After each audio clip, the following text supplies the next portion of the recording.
Halo guys, assalamualaikum, welcome back to my channel. Balik ke channel aku, Rizky Latifa. Di video kali ini aku mau bikin tentang paranormal experience atau cerita horor tentang aku atau versi cerita aku. Sebelum aku cerita, aku mau reply lagi nih tentang video aku yang sebelumnya. Jadi kalau misalkan kalian udah ngikutin channel YouTube aku atau yang baru subscribe channel YouTube aku, terus kalian ngeliat di beberapa video awal, aku pernah bikin video tentang horor, yaitu paranormal experience tentang pengalaman aku waktu aku tinggal di rumah yang udah 5 tahun kosong. Nah, sebelum aku cerita tentang horor ini, aku mau kasih beberapa penjelasan ke kalian. Ya, walaupun beberapa pertanyaan itu nggak kalian komen di sosmed aku atau kalian komen di YouTube aku, tapi ada beberapa teman aku yang secara langsung ataupun via WhatsApp atau telepon itu nanya ke aku gitu tentang kenapa aku bisa ngerasain kayak gitu. Dan sebenarnya aku tuh ngerasain tentang adanya si mereka itu beneran apa bohong, atau aku juga pernah sih sempat bilang mungkin lu halu kali gitu, atau lu gila gitu, lu mengada-ngada cerita yang kayak gitu yang sebenarnya cerita itu nggak ada gitu. Nah, jadi aku mau ngejelasin setahu aku, seversi aku ya. Jadi kalau misalkan ada seseorang yang peka terhadap hal itu gitu, jadi mereka itu nggak kudu melulu itu yang ngeliat gitu. Jadi kayak mentang-mentang dia bisa ngeliat, terus dia ya emang udah spesialis bisa ngeliat gituan gitu. Jadi ada orang yang bisa melihat, ada orang yang bisa merasakan, ada orang yang bisa mendengar, dan bahkan semua itu ada yang bisa ngerasain, orang itu ngerasain semua hal yang tadi aku sebutin gitu.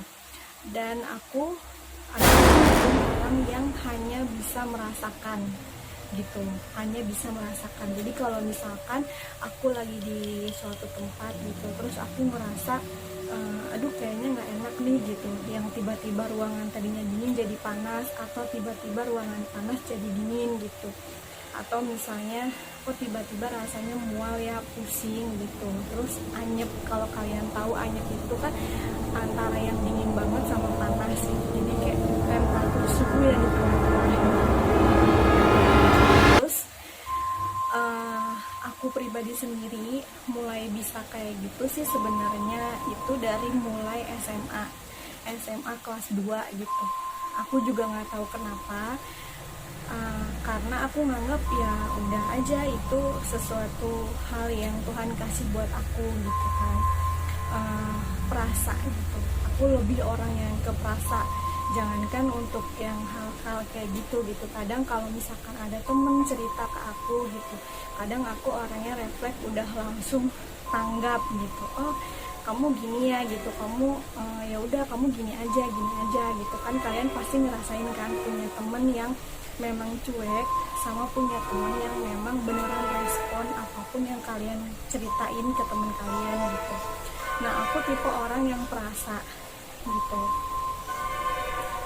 Awal-awal sih waktu SMA itu pas kelas 11 atau kelas 2 SMA, awalnya ya aku nggak kenapa-kenapa gitu, cuman entah gimana aku jadi kayak ada di suatu tempat yang terlalu sensitif. Aku jadi kayak itu kayaknya ada ini deh, ada ini, ada itu gitu kan. Aku sih nggak tahu benernya atau gimana. Kadang juga kalau waktu di sekolah, aku selalu nanya sama temen gitu. Ada saat walaupun lagi keramaian atau hanya aku satu atau berdua sama temen di kelas, kadang aku suka nanya kayak kamu ngerasain ini nggak sih gitu, ngerasain yang kayak gini nggak gitu. Sekarang kamu ngerasain kayak gimana? Terus aku selalu cocokin gitu sama apa yang aku rasain. Dan kadang temen aku yang memang juga peka juga terhadap ini gitu, mereka juga pasti bilang iya gitu kan, iya sih, aku juga ngerasain kayak gini gitu. Cuma ada juga teman aku yang memang nggak peka, atau mereka peka tapi mereka memilih yang nggak tahu masa bodoh gitu kan. Kalau memang mereka ada ya udah gitu kan. Cuman aku makin lama kok ngerasain itu makin jelas gitu. Sampai kalau misalkan yang nonton ini kalian tahu teman SMA aku pas 2 SMA, azan dulu ya guys. Nah, mohon maaf tadi azan, jadi aku cut dulu karena kalau lagi azan kita nggak boleh kayak berbicara, apalagi aku lagi ngomongin yang kayak gini kan. Oke, kita lanjut. Tadi aku sampai cerita di pas masa SMA aku, pas 2 SMA. Yang tadi aku bilang mungkin kalau yang nonton ini atau kalian yang tahu masa SMA aku pas kelas 2 SMA, itu aku paling peka banget gitu. Bener-bener paling peka. Kadang aku suka sampai kayak, bukan ngisengin sih sebenarnya, kayak tebak-tebakan gitu sama teman di kelas gitu. Kalian ada ini nggak, ngeliat ini gitu. Terus aku juga sampai kayak mancing teman-teman aku, kalian punya nggak sih cerita horor gitu atau pengalaman yang kalian pernah ngerasain kalian atau ngerasain si ini gitu kan di sekolah atau di tempat-tempat yang kalian biasa kunjungin. Nah, mulai kayak seru aja gitu, cuma cerita. Terus singkat dari cerita aku pas awal masa SMA, aku bisa ngerasain ada sesuatu yang itu gitu, aku terlalu perasa dengan ini. Terus makin bulan gitu, makin tahun, aku ngerasa kayak, bahkan aku juga seringnya yang namanya kesurupan, kemasukan gitu kan. Mungkin kalau salah satu teman aku yang udah pernah ngeliat gitu, aku pernah kemasukan bagaimana gitu, kalian juga pasti tau lah gitu aku kayak gimana orangnya kalau misalkan lagi terlalu banget sensitif sama hal-hal yang kayak gitu. Terus beberapa dari cerita aku yang dulu aku pernah ceritain, yang aku bilang pernah nempatin rumah kosong 5 tahun, terus aku sama ibu aku diganggu, itu aku beneran ngerasain. Cuman ada beberapa cerita atau versi cerita yang aku alamin, dan itu memang gangguannya terlalu banget ekstrim dan itu privasi banget, nggak bisa aku ceritain secara secara pure banget gitu di YouTube aku atau di sosmed aku. Terus aku mau sedikit cerita singkat tentang pengalaman horor aku, karena waktu itu aku ngontrak ya. Jadi kalau kalian yang tahu, rumah aku itu pindah-pindah gitu, karena aku kan juga masih ngontrak gitu. Terus rumah yang aku kontrakin ini gak jauh sih dari rumah aku yang ngontrak sekarang, yang aku tinggalin sekarang gitu. Rumah kontrakan itu gak ada beberapa tahun kosong gitu, jadi kayak memang orangnya habis pindah terus langsung isi gitu. Terus kebetulan kontrakan itu tuh memang beberapa bulan yang lalu, orang yang nempatin yang lalu itu ada salah satu anggota keluarganya yang meninggal gitu. Meninggalnya pun karena sakit, bukan karena apa-apa. Terus setelah meninggal ya udah mereka langsung dibawa ke kampung, jenazahnya dan lain-lain. Dan satu keluarga itu kan pindah gitu tuh. Terus aku udah tuh yang nempatin sama ibu aku gitu. Suatu ketika aku sama ibu aku kan emang sakit-sakitan, terutama ibu aku ya, karena ibu aku udah tua. Saat itu sore habis asar gitu, ibu aku kan sakit, terus aku langsung bawa buru-buru ibu aku ke rumah sakit. Nah, pada saat aku masih panik kan ya, ibu aku sakit, bawa ke rumah sakit, ternyata ada beberapa pakaian yang atau beberapa kemasan packingan gitu. Kalau misalkan kita mau nungguin orang sakit atau tidur di rumah sakit kan otomatis kita kayak punya persiapan baju salin gitu, tikar, bantal dan lain sebagainya. Dan itu aku nggak keburu banget bawa karena aku udah panik kan, karena mamaku sakit. Akhirnya kata mamaku bilang ya udah pulang aja lagi gitu, ngambil gitu. Terus ya udah akhirnya aku pulang deh tuh ke rumah ngambil. Nah, pertama kali aku masuk ke rumah ya seperti biasa ya, kalau misalkan mau kita masuk ke rumah sendiri atau kita bertamu di rumah seseorang ataupun kita ke tempat yang memang dasarnya kosong, tetap kita jangan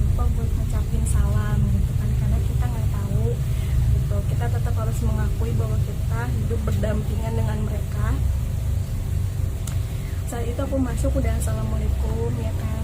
Pas aku masuk buka pintu, terus aku nyalain lampu sebagainya gitu, karena memang lampu tengah waktu itu aku nggak nyalain, kelupaan karena buru-buru ke rumah sakit. Cuman kalau kayak lampu kamar mandi, lampu dapur sama lampu kamar tuh selalu nyalain. Memang ibu aku nggak suka yang mati-matiin lampu gitu. Terus pas aku pertama hal yang aku lakuin ya biasa kayak nyuci, beres-beres gitu sebelum balik lagi ke rumah sakit. Terus pas jam 5 sore abis asar gitu, aku udah mandi, udah bersih, pakaian juga udah aku packingin, tinggal berangkat lah ya gitu. Terus aku ngerasa ngantuk banget gitu, ngantuk deh, aku pengen tidur gitu kan. Terus ya udah aja aku tidur gitu kan, tidur. Jadi kan kayak kasur yang nomor 2, kalian tahu kan kasur yang kayak berdampingan bisa sebelah-sebelahan gitu, kasur biasa. Terus aku tidur, memang kan aku tidurnya di pojok gitu, jadi emang kalau aku guling gitu, ngeguling badan, ngeguling ke kanan kayak biasa kita tidur, itu aku langsung madepin ke tembok gitu. Kalau misalkan ibu aku gitu tidur, dia miring ke kiri karena dia di pinggir, jadi dia langsung hadepin jendela gitu kan. Terus aku tidur gitu, ngantuk banget.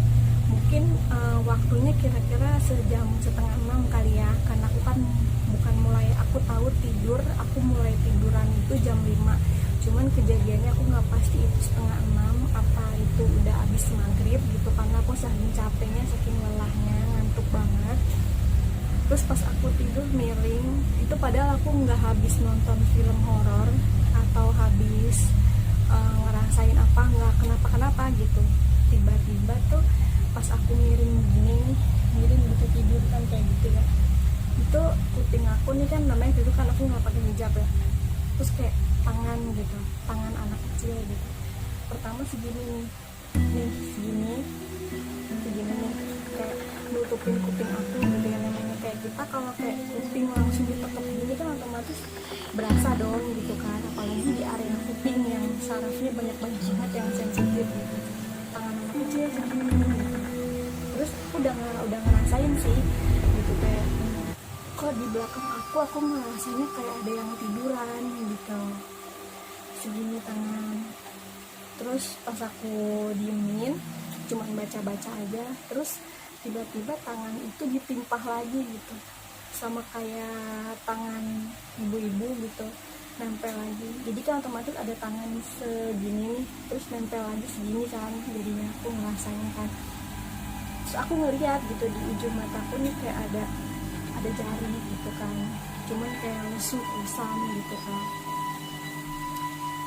Terus makin lama aku diemin gitu, aku bukan ngedenger ya, kayak desisan gitu sih, kayak ada suara orang senandung gitu, bersenandung kayak nidurin anak gitu kan. Terus ya udah aku diem, aku coba buat baca-baca, terus belum hilang juga tuh kan. Terus aku nyoba miring, tadinya miring begini kan, terus aku coba berani diri ke samping gini, miring lagi. Segini sih yang aku melihatnya nih, dia kayak ada perempuan gitu, terus dia nidurin anaknya tepat banget di belakang aku gitu kan, nidurin di belakang aku. Jadi mungkin anaknya entah bisa dari mana terus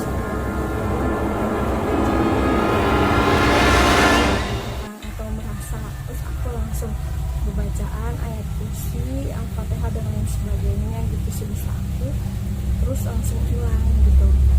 Dan mulai dari itu aku langsung kayak beres-beres, terus aku langsung nyusul mamaku ke rumah sakit. Kalau itu pengalaman aku. Terus pengalaman mamaku karena waktu itu aku kan kerja di salah satu perusahaan retail, restoran gitu kan. Kalau kerja kayak gitu kan otomatis shift-shiftan ya, nanti aku shift pagi, shift siang atau shift sore gitu. Kebetulan aku lagi masuk shift siang, yang otomatis aku pulang malam karena waktu itu kerjaan aku jauh banget di Grand Indonesia. Jadi kalian bayangin aja, rumah aku di area Bintaro, terus aku kerja di area GI, turun naik kereta yang jam closingan kerja itu jam 10, jadi jam setengah 11 itu masih ada kereta, cuman dikit aja orangnya gitu, mungkin pedagang-pedagang. Aku tuh biasanya naik kereta barengan sama pedagang-pedagang gitu tuh kalau udah malam. Terus kan kontrakan aku tuh berteras gitu ya. Oh ya, aku belum cerita ya, kalau kontrakan yang aku bilang ini itu dia cuma 2 baris doang. Jadi yang kalau kalian biasa tahu, kalau kontrakan itu kan suka ada 10 baris, 5 atau minimal 6 gitu kan. Ini cuma ada 2 baris aja, karena kebetulan yang punya memang berdekatan rumahnya sama kontrakan itu gitu. Terus mama aku tuh iseng gitu kan, orangnya isengan. Terus nungguin aku pulang sekitar jam setengah 11-an, kan otomatis aku keluar dari kerjaan itu jam 10, berarti aku jam setengah 11 itu jarak dari Grand Indonesia ke Bintaro itu kan otomatis aku masih di jalan ya. Terus mama aku tuh di depan gitu kan, di depan niatnya ngadem di teras nungguin aku gitu kan. Terus mamaku lagi nengok ke arah jalan gitu kan, kan otomatis aku kan munculnya dari jalanan gitu. Terus abis itu mamaku ngeliat di ujung mata, kan biasa ya kita kalau misalkan melihat yang begitu kadang kita diperlihatkan langsung sama coba. Terus ada yang diperlihatkan dari ujung mata gitu kan. Terus mamaku tuh ngeliat kayak perempuan gitu, rambutnya panjang tuh. Terus dia itu jalan dari depan masuk ke kontrakan sebelah aku gitu. Kontrakan sebelah aku kebetulan itu yang nempatin suami istri, dan istrinya itu lagi hamil gitu kan. Bahkan si istrinya itu beneran suka kesurupan gitu. Kadang kalau malam-malam aku suka bangunin mamaku gitu kayak, mama kenapa sih si aku bilang si teteh ya, itu kenapa sih si teteh berisik gitu kan, kayak itu udah biasa gitu. Terus paginya mamaku nanya sama suaminya gitu, kang itu si teteh kenaon gitu kan, malam-malam teriak-teriak gitu. Terus kalau suaminya itu dia nunjuk-nunjuk ke arah jendela gitu kan. Terus ya udah gitu, mamaku oh gitu, ya udah lain kali jangan lupa baca doa gitu di rumahnya, taruh-taruh kaligrafi, bacaan ayat kursi gitu kan. Terus kata suaminya, oh iya bu, iya gitu kan. Itu pengalaman dari ibu aku. Terus kalau pengalaman dari yang sebelumnya gitu, jadi si istri yang waktu itu salah satu keluarganya meninggal ya, jadi yang nempatin dia pernah cerita gitu kan, pas ibu aku ke warung, ibu aku ditegur sama saudaranya gini, nah bu kok sekarang kontraknya berani sih di situ gitu kan. Terus mamaku menjawab, emang kenapa gitu kan, semua tempat sama aja sih tergantung yang misinya gitu kata mamaku. Kalau misalkan kita misi rumahnya kita aja beribadah gitu sama Tuhan gitu kan, terus jangan melakukan hal-hal yang buruk di rumah gitu, insya Allah aman-aman aja kata mamaku gitu jawabnya. Terus kata dia bilang gini, itu yang dari arah ruang tengah yang mau ke dapur gitu kan, suka ngeliat calon gitu kan. Terus kata mamaku, enggak, saya nggak ngeliat apa-apa gitu kan, itu cuma perasaan aja kali, apalagi kecapean gitu kata mamaku. Bilang alhamdulillah gitu, saya nggak ngeliat apa-apa. Mamaku nutupin karena emang mamaku tuh nggak mau yang kalau ngeliat itu langsung cerita ke sana ke sini gitu. Jadi mamaku paling ceritanya ya cuma sama aku aja gitu kan. Terus ada lagi juga cerita mamaku, pas tengah malam sekitar jam 2:30 mamaku ngedengar pintu depan gitu, itu diketok-ketok gitu kayak diketok-ketok gitu. Terus diketok-tok gitu, cuman nggak yang kayak kencang gitu, cuma tok tok tok tok gitu kayak orang bertamu lah gitu kan. Terus pas mamaku buka pintu nggak ada orang gitu kan, siapa gitu, kirain tamu ngapain atau yang punya kontrakan ngapain gitu kan. Terus tiba-tiba mamaku melihat bayangan sosok laki-laki di jendela, lagi berdiri gitu menghadap ke dalam gitu, dan itu berarti menghadap ke mamaku gitu. Terus mamaku langsung baca-bacaan terus ngilang gitu kan. Kalau untuk cerita yang di kontrakan yang aku tempatin dulu cuma itu aja sih gitu. Kalau yang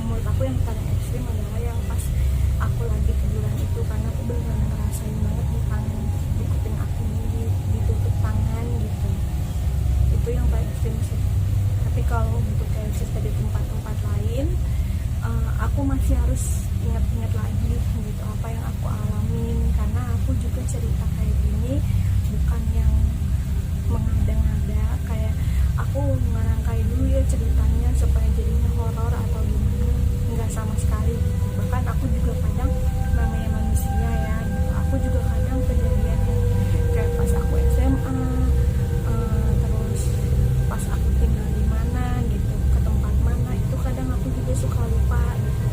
Jadi aku harus ingat-ingat lagi tujuannya buat apa, supaya ceritanya itu nggak kayak orang ngarang, jadi memang sesuai apa yang aku alamin.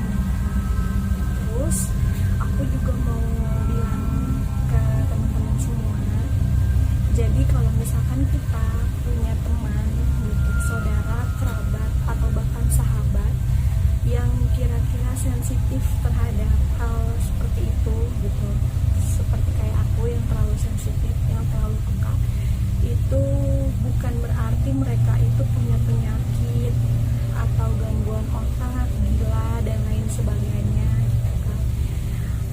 Itu adalah salah satu kelebihan yang Tuhan, yang Allah kasih kepada setiap manusia gitu.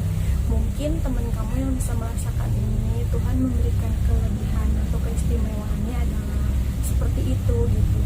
Balik lagi ke diri kalian, aku pribadi juga nggak tahu kalian punya kelebihan dan kekurangannya seperti apa gitu. Bahkan siapa tahu kelebihan kalian melebihi kelebihan yang aku punya gitu. Kayak aku cuman bisa ngerasain gitu, tapi aku nggak tahu kan dari salah satu kalian ada yang juga bisa bahkan melihat atau berinteraksi gitu kan, bermediasi, aku pun nggak tahu gitu. Terus buat yang suka nanya gitu, aku kan kalau di Instagram itu suka nge-share tentang screenshotan aku nonton video atau konten horor kayak Jurnalisa, terus kayak kontennya Nyai kan sama Zayanto. Itu sebenarnya bukan buat kayak mengasah atau bikin menambah halusinasi aku tentang hal ini, bukan.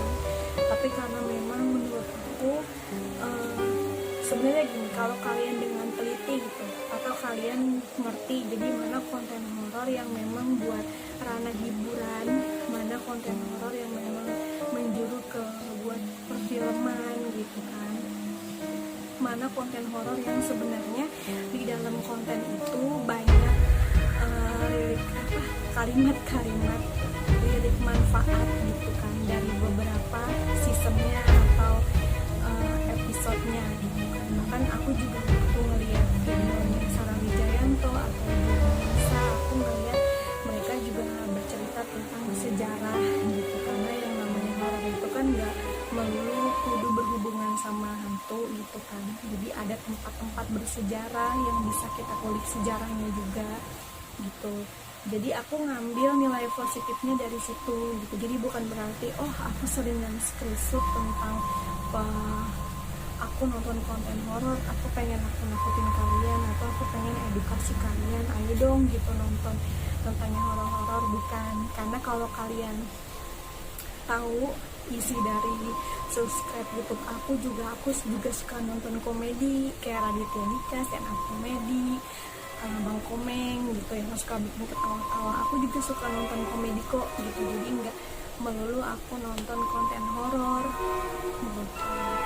Terus nextnya aku pengen banget buat video tentang paranormal experience versi temen-temen. Jadi aku udah niatin banget sih, karena kita kan lagi pandemi COVID-19, jadi kita nggak boleh kemana-mana, terus nggak boleh terlalu jarak yang berdekatan gitu kan. Aku pengen banget kalau semuanya kondisi udah sehat gitu kan, kita juga dari pemerintah udah diizinin buat keluar rumah, berinteraksi sosial gitu seperti sedia kala. Aku pengen banget nih main ke salah satu rumah temen aku, atau satu persatu rumah temen aku yang terutama pasti sahabat aku. Aku pengen bikin video tentang paranormal experience-nya mereka gitu. Jadi aku mau kasih tahu ke kalian, mau memperkenalkan ke kalian tentang paranormal experience bagi orang yang tidak peka sama sekali, tidak bisa sama sekali merasakan hal ini gitu, sama orang yang peka gitu. Jadi aku mau membandingkan gitu. Bahkan kalian juga bisa tahu nih kan, berarti aku versi yang mana ya gitu. Kalau misalkan selama ini kalian kurang tahu atau belum tahu sama sekali kalau kalian tuh sebenarnya peka nggak sih sama hal seperti ini gitu. aja sih yang aku sampaikan dari edisi Paranormal Experience kali ini. Dan juga oh ya, aku namain konten horor aku adalah Medi gitu. Sebenarnya itu nggak tahu sih aku spesifiknya arti dasarnya itu apa sih kalimat Medi itu. Cuman karena waktu itu pas masih kecil, almarhum bapakku tuh suka bilang jangan main di sini gitu, kamu jangan kesini nanti ada Medi gitu kan. Medi itu dalam arti setan gitu kan. Ya udah, akhirnya aku namain yang singkat aja. Jadi nama si konten horor aku ini adalah Medi gitu. Terus aku udah gak sabar banget, yang jelas pengen ketemu teman-teman aku, sahabat-sahabat aku, buat bikin konten horor bareng mereka. Dan mereka bakalan cerita di konten YouTube aku tentang pengalaman horor mereka gitu. Dan kalian juga aku mohon banget coba ditonton dulu videonya gitu, karena aku juga nggak bisa bilang langsung secara jangan lupa ya di subscribe gitu kan, karena aku juga nggak bisa memaksakan kehendak kalian kan. Apalagi kalau kalian adalah penonton YouTube sejati gitu, otomatis kalian ngeliat dulu nih, ini channelnya siapa sih gitu, ini kontennya apa gitu kan, isinya ada yang berbobot apa enggak, ada yang bisa dijadikan hal positif, ada yang bermanfaat atau enggak gitu kan. Itu aja sih yang pengen aku sampaikan. Dan sebenarnya aku juga masih, kalau aku mau inget-inget ya, aku juga masih banyak beberapa cerita horor yang aku alamin gitu. Jadi next videonya semoga aku bisa bikin video konten paranormal experience lagi dan bisa menghibur kalian nih, karena aku ngeliat juga, aku tuh merhatiin loh sebenarnya gitu di channel YouTube aku, karena selama ini kan aku bikin konten tentang masak gitu, terus kayak makan di beberapa tempat di pinggir jalan, terus aku shoot juga gitu konten horor, terus kayak cantikan ala-ala beauty vlogger gitu kan, kayak review dan segala macam. Itu sebenarnya aku masih bingung sih sebenarnya nentuin sebenarnya channel aku tuh temanya maunya kayak gimana gitu, karena aku juga bingung. Aku lebih pribadi sih lebih nyaman bikin konten channel aku tuh tentang daily, jadi bukan benar-benar tentang keseharian aku ya, jadi sesuai dengan apa yang aku mau bikin konten. Karena aku juga kalau bikin konten nggak ada teks atau naskah sama sekali, jadi pengennya aku aja, jadi wah ini kayaknya menu makanan ini menarik nih gitu buat aku masukin di konten YouTube, udah aku bikin video. Kalau kayak wah ini ada barang atau benda make up yang pengen aku review nih, kayaknya teman-teman aku bakalan suka juga deh kalau pakai ini gitu, langsung aku bikin kontennya. Begitupun si konten Medi ini, Paranormal Experience ini, jadi kalau misalkan layak buat aku ceritakan juga langsung aku ceritakan, tapi kalau memang itu bersifat privacy atau bahkan menyinggung salah satu pihak, itu juga gak bakal aku tayangin. Karena seperti kalian tahu, zaman sekarang ini YouTuber harus ngeri-ngeri sedep ya, jadi ada beberapa kasus yang memang ngeri. YouTuber padahal dia hanya ingin bercerita gitu, mengulas, berbagi info, berbagi pengalaman, tapi ada beberapa orang yang beranggapan lain gitu. Atau bahkan dari si YouTubernya sendiri ada salah satu kesalahan berbicara atau mengulas sesuatu peristiwa, itu juga bisa jadi masalah. Yang pasti buat pribadi aku hati-hati banget gitu, karena aku beneran jadiin konten YouTube aku ini untuk bercerita dan berbagi pengalaman sama teman-teman semua. Jadi bukan semata-mata untuk nanti bakalan jadi aset dapat duit, bukan semata-mata kayak gitu aja gitu. Jadi buat teman-teman semua jangan lupa selalu nonton video aku, channel YouTube aku Rizky Latifah. Terus jangan lupa di like kalau kalian suka, dan jangan lupa kalian share jika video ini bermanfaat. Dan juga kalian komen nih, kira-kira nih kalian mau bilang ke aku nanti bikin video ini ya selanjutnya gitu, bikin video ini yang kayak gini lebih baik loh dari yang kayak gini. Kalian boleh bebas banget komen di video YouTube aku.